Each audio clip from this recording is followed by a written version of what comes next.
Hey guys, I'm Noah with XDynamics. I'm here with the Evolve 2 at the local park in Irvine, Orange County, and I wanted to talk to you guys about geofencing.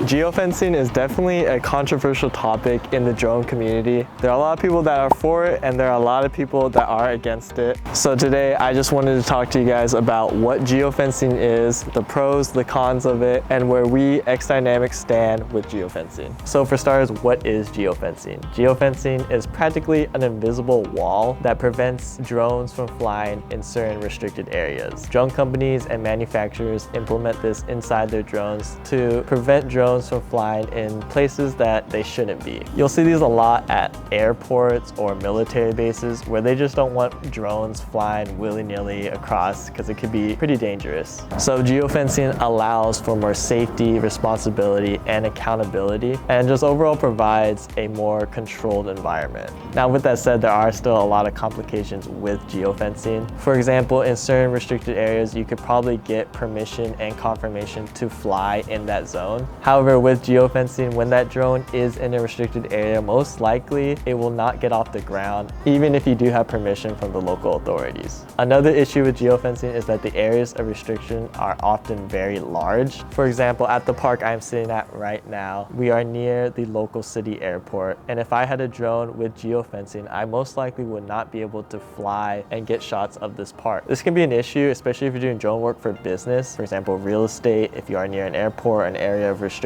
and you need exterior shots of the house in the air, you probably won't be able to do it and be able to provide your client with those pictures. Also, geofencing is not very suitable for quick, life-threatening situations. For example, in like a search and rescue where you need the drone to get up quickly and fly fast. If you are in a restricted area, you may not be able to get that drone up, or you would have to get confirmation, and it would just slow down the whole process, and it's just not something you want in those extreme life-threatening cases. So geofencing definitely does have its pros and definitely does have its cons, but where does XDynamics stand with it? Well, here at XDynamics and our Evolve 2, we do not have geofencing enabled. We understand that safety and accountability is very important, and all pilots should definitely be responsible for their drones. But as a company, we just feel we do not have the right to take away an individual's freedom to fly their drone. We feel it's up to the pilot to know where and when to fly in safe areas, and we do not want to take away their rights, let's say, to just fly here at a park like so.